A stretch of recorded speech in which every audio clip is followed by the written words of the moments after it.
Hey, Noel Nation, it's CJ Wilson here with Dope Talk, here to give you the receiver portion of the pre-spring positional breakdown.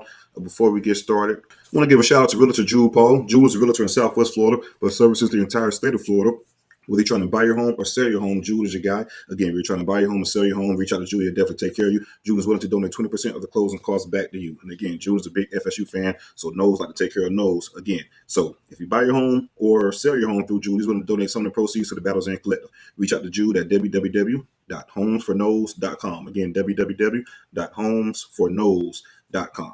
Going to jump into these receivers really quick. This room here is very, how can I put this? This room here has a lot of potential. It's a lot of talent in this room, but yet there's a lot of unknown factors to this room. There's a lot of unproven talent. So this is going to be an interesting spring, a very interesting spring, probably the most competitive. One of the most competitive competitions within the spring will be the most competitive and intriguing competitions to watch out for will be the battle within the receiver room. Like I said, there's a lot of guys with a lot of talent that's going to be vying for playing time on the field again, but not a lot of experience and production. But I do think from a talent and skill standpoint, this is probably one of the most talented receiver rooms we've had in a very long time, top to bottom. It's just getting better and better once, Ron Dukas and Coach Mike Norvell really established their imprint as far as the recruiting front. With the recruiting cycles we've been bringing in along with some of the guys you brought in within the transfer portal. You're going to see a lot of talent within this receiver room for the coming years. Let's jump right into it. The first receiver I want to talk about is Hykeem Williams, the sophomore, 6'4", 220-pound rather receiver. Has a lot of potential, a lot of upside. I like Hykeem a lot. I think, we're going to see if he could take this next step this upcoming season. Start to show flashes late in the season, but again, he came into FSU. He was a little out of shape in regards to, being ready and being acclimated to the college game. Took some time to get going, but something pretty much clicked for him mid-season. Practice reports, you start doing better in practice and things like that, and it translated to the game. Had a very explosive play against Syracuse, I want to say, for 50 or so yards. So you just saw the raw athleticism that made him a 5-star, right? 50-yard run, ran like a deer, showed the burst at that size. Got derailed a little bit late in the season with the ankle injury that nagged throughout, but I do think we'll see Hykeem probably take that next step this upcoming season. Jakhi Douglas, 5'9", slot receiver, came up big for FSU this past season.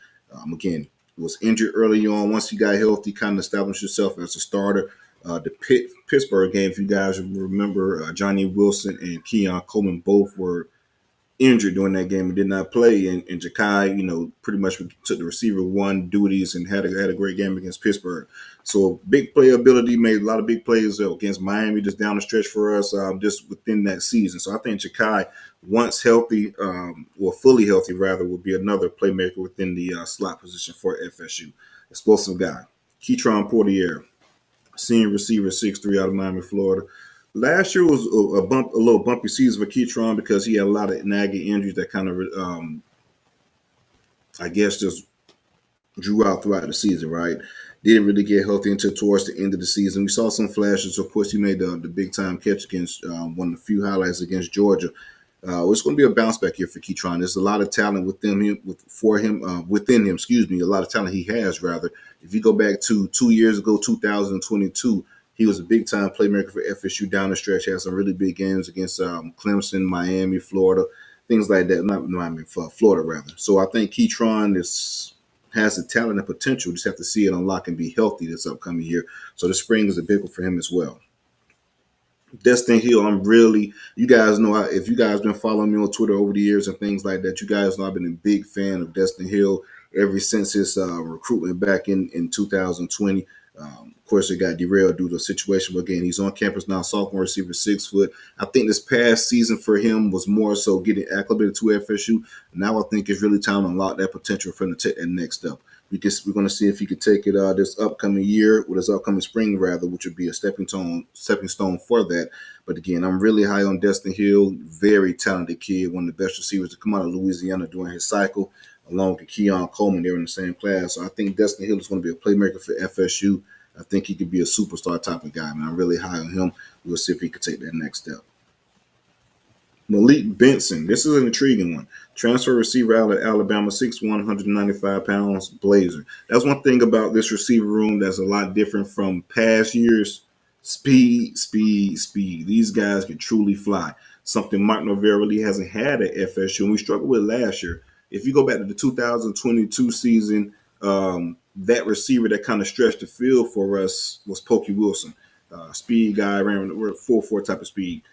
We have a lot of guys that can run 4.4 and sub 4.4 on this within this FSU receiver room. Malik Benson is one of them. Run like 6 or 7 games. Alabama had 13 catches, 162 yards, and a touchdown.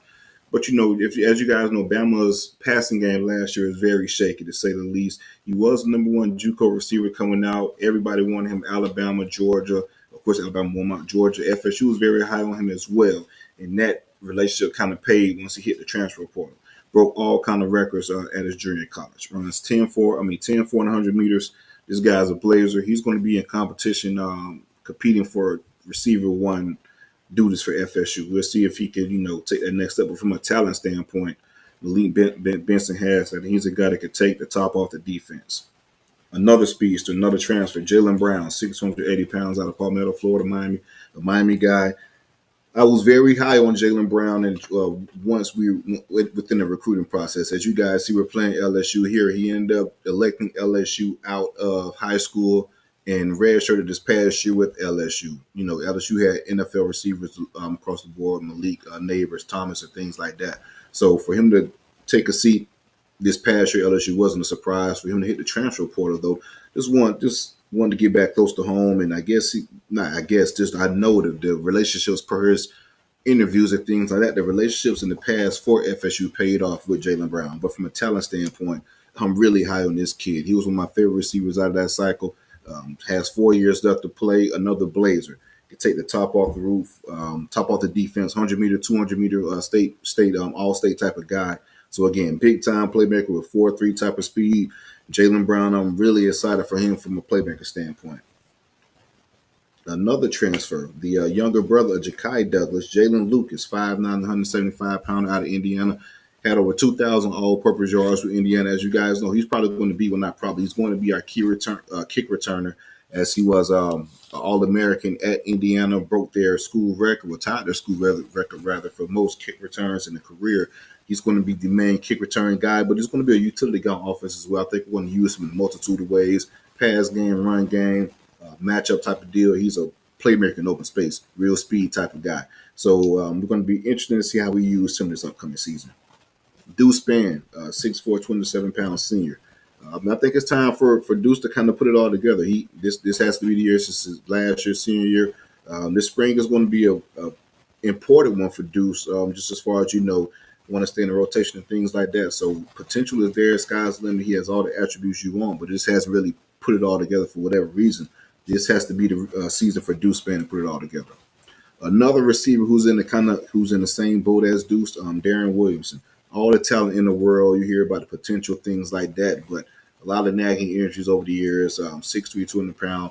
Like I say, all the talent in the world, but just hasn't really put together. Has had an injury-riddled career thus far at FSU. This is another important spring for him, as far as not getting passed up on the depth chart, things like that, and showing that he can stay consistent and stay healthy and be a key part within this receiver room.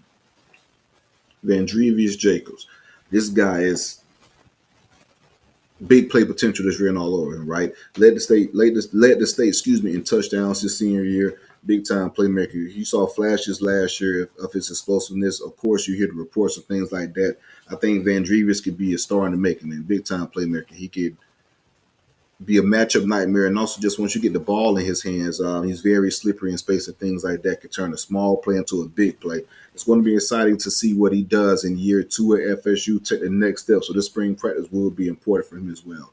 Big time playmaker that has a lot of potential. So if you look back at that 2023 recruiting cycle class on paper, of course, Jalen Brown ended up going to LSU, but you get him in the transfer portal with 4 years left to play. So you have Jalen Brown, Hykeem Williams, and Vandrevius Jacobs.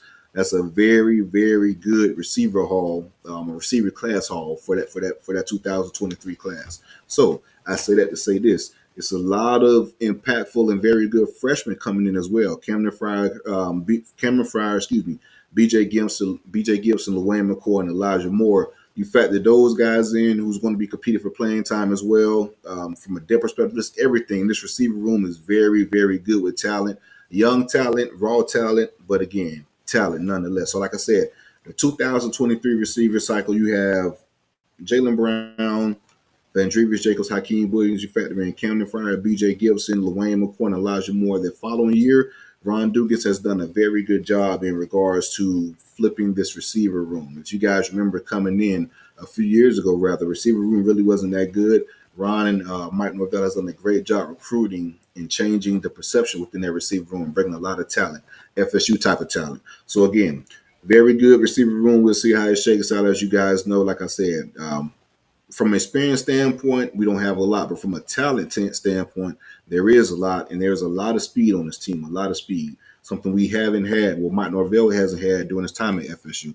So again, it's going to be interesting to see the position battles within this receiver room this upcoming spring. I think this is going to be the most, probably, the most exciting and most interesting position battle this upcoming spring. But again, let me know in the comments who you think will be out of the guys I named. I don't think I missed anybody, but out of the guys I named, who do you guys think will take that next step and be that receiver one for FSU? Opportunities there. You guys let me know in the comments who you think will take that next step. Again, like the video, subscribe to the channel. Go Noles.